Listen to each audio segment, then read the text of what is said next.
सभी का स्वागत है हमारे YouTube चैनल शिव शक्ति धारा पर। गुरुवार व्रत कथा। देवगुरु बृहस्पति को बुद्धि और शिक्षा का कारक माना जाता है। गुरुवार को बृहस्पति देव की पूजा करने से धन, विद्या, मान सम्मान, प्रतिष्ठा के साथ ही मनोवांछित फल की प्राप्ति होती है। धार्मिक ग्रंथों के अनुसार गुरुवार को भगवान बृहस्पति की पूजा का विधान है। गुरुवार के दिन व्रत और कथा सुनने से घर परिवार में सुख समृद्धि बनी रहती है। कथा के अनुसार प्राचीन काल की बात है। किसी राज्य में एक बड़ा प्रतापी और दानी राजा राज करते थे। वह हर गुरुवार को व्रत रखकर दीन दुखियों की मदद करके पुण्य प्राप्त करता था, परंतु ये बात उसकी रानी को अच्छी नहीं लगती थी। वह न तो व्रत करती थी, न ही दान पुण्य में विश्वास रखती थी। इतना ही नहीं, वह राजा को भी ऐसा करने से मना करती थी। एक समय की बात है, राजा शिकार खेलने के लिए वन गए। घर पर रानी और दासी थी। उसी समय गुरु बृहस्पति देव साधु का रूप धारण कर राजा के दरवाजे पर भिक्षा मांगने आए। साधु ने जब रानी से भिक्षा मांगी तो वह कहने लगी, हे साधु महाराज, मैं इस दान और पुण्य से तंग आ गई हूँ। आप कोई ऐसा उपाय बताएं जिससे कि सारा धन नष्ट हो जाए और मैं आराम से रह सकूं। इतना सुनकर बृहस्पति देव ने कहा, हे देवी, तुम बड़ी विचित्र हो। संतान और धन से कोई दुखी होता है? अगर अधिक धनी है तो इसे शुभ कार्य में लगाओ, कुंवारी कन्याओं का विवाह कराओ, विद्यालय में बाग बगीचों का निर्माण करवाओ, जिससे तुम्हारे दोनों लोग सुधरेंगे। परंतु साधु की इन बातों से रानी को खुशी नहीं हुई। उसने कहा कि मुझे ऐसे धन की आवश्यकता ही नहीं जिसे मैं दान दूं और जिसे संभालने में मेरा सारा समय नष्ट हो जाए। तब साधु ने कहा, अगर तुम्हारी ऐसी इच्छा है तो मैं जैसा तुम्हें बताता हूँ तुम वैसा ही करो। गुरुवार के दिन तुम घर को गोबर से लीपना, अपने बालों को पीली मिट्टी से धोना, राजा से हजामत बनाने को कहना, भोजन में मांस मदिरा का प्रयोग करना, कपड़े धोबी के यहाँ धुलवा देना।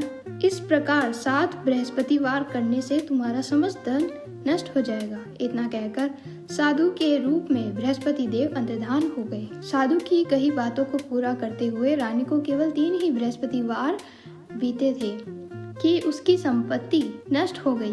भोजन के लिए राजा का परिवार तरसने लगा। तब एक दिन राजा ने रानी से बोला कि हे रानी, तुम यहीं रहो, मैं दूसरे देश को जाता हूँ, क्योंकि यहाँ पर सभी लोग मुझे जानते हैं, इसलिए मैं कोई छोटा कार्य नहीं कर सकता। ऐसा कहकर राजा दूसरे देश में चला गया। वहाँ वह जंगल से लकड़ी काट कर लाता और शहर में बेचता। इस तरह वह अपना जीवन व्यतीत करने लगा। इधर राजा के परदेश जाते ही रानी और दासी दुखी रहने लगी। एक बार जब रानी और दासी को 7 दिन तक भोजन के बिना रहना पड़ा तो रानी ने अपनी दासी से कहा, हे दासी, पास के ही नगर में मेरी बहन रहती है, वह बड़ी धनवान है, तू उसके पास जा और कुछ ले आ ताकि थोड़ी बहुत गुजर बरस हो जाए। दासी रानी की बहन के पास गई। उस दिन गुरुवार था और रानी की बहन उस समय बृहस्पतिवार व्रत की कथा सुन रही थी। दासी ने रानी की बहन को अपनी रानी का संदेश दिया, लेकिन रानी की बहन ने कोई उत्तर नहीं दिया। जब दासी को रानी की बहन से कोई उत्तर नहीं मिला तो वह बहुत दुखी हुई और उसे क्रोध भी आया। दासी ने वापस आकर रानी को सारी बात बता दी। ये सुनकर रानी ने अपने भाग्य को कोसा।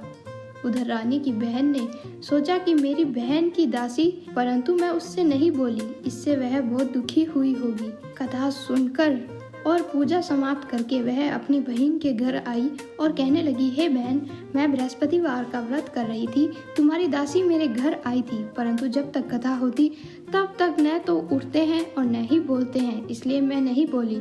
बताओ दासी क्यों आई थी? रानी बोली, बहन, तुमसे क्या छुपाऊं, हमारे घर में खाने तक को अनाज नहीं है। ऐसा कहकर रानी की आंखें भर आई। उसने दासी समेत पिछले 7 दिनों से भूखे रहने की पूरी बात अपनी बहन को बता दी। रानी की बहन बोली, देखो बहन, भगवान बृहस्पति देव सबकी मनोकामनाओं को पूर्ण करते हैं। देखो, शायद तुम्हारे घर में भी अनाज रखा हो। पहले तो रानी को विश्वास नहीं हुआ, फिर वह बहन के आग्रह करने पर उसने अपनी दासी को अंदर भेजा तो उसे सचमुच अनाज से भरा एक घड़ा मिल गया। ये देखकर दासी को बड़ी हैरानी हुई। दासी रानी से कहने लगी, हे रानी, जब हमको भोजन नहीं मिलता तो हम व्रत ही तो करते हैं, इसलिए क्यों न इनसे व्रत और कथा की विधि पूछ ली जाए ताकि हम भी व्रत कर सके। तब रानी ने अपनी बहन से बृहस्पतिवार व्रत के बारे में पूछा। उसकी बहन ने बताया, बृहस्पतिवार के व्रत में चने की दाल और मुनक्का केले की जड़ में अर्पित करके तथा दीपक जलाएं, व्रत कथा सुने और पीला भोजन ही करें। इससे बृहस्पति देव और भगवान विष्णु प्रसन्न होते हैं। इस व्रत और पूजा की विधि बताकर रानी की बहन अपने घर को लौट गई। 7 दिन बाद जब गुरुवार आया तो रानी और दासी ने व्रत रखा। वह घुड़साल में जाकर चना और गुड़ लेकर आई, फिर उससे केले की जड़ तथा विष्णु भगवान की पूजा की। अब पीला भोजन की चिंता को लेकर दोनों बहुत दुखी हुई। चूंकि उन्होंने व्रत कर रखा था, इसलिए बृहस्पति देव उनसे प्रसन्न थे। वह एक साधारण व्यक्ति का रूप धारण कर दोनों थालों में पीला भोजन दासी को दे दिए। भोजन पाकर दासी प्रसन्न हुई और फिर रानी के साथ मिलकर भोजन ग्रहण करने लगी। उसके बाद वह सभी गुरुवार को व्रत और पूजा करने लगी। बृहस्पति देव की कृपा से उनके पास फिर से धन संपत्ति आ गई, परंतु रानी फिर से पहले की तरह आलस्य करने लगी। तब दासी बोली, देखो रानी, तुम पहले भी इस प्रकार का आलस्य करती थी। तुम्हें धन रखने में कष्ट होता था, इस कारण सभी धन नष्ट हो गया। अब जब देव बृहस्पति की कृपा से धन मिला है तो तुम्हें फिर से आलस्य होने लगा। रानी को समझाते हुए दासी कहती है कि बड़ी मुसीबतों के बाद हमने ये धन पाया है, इसलिए हमें दान पुण्य करना चाहिए, भूखों को भोजन कराना चाहिए और धन को शुभ कार्यों में खर्च करना चाहिए। इससे तुम्हारे कुल का यश बढ़ेगा, स्वर्ग की प्राप्ति होगी और पितृ प्रसन्न होंगे।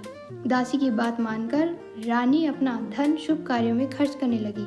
इससे पूरे नगर में उसका यश बढ़ने लगा। इस प्रकार जो कोई भी बृहस्पति देव की कथा को सुनता है, उसके सभी मनोवांछित फल की प्राप्ति होती है। साथ ही साथ उसके घर में धन संपत्ति सुख समृद्धि बनी रहती है।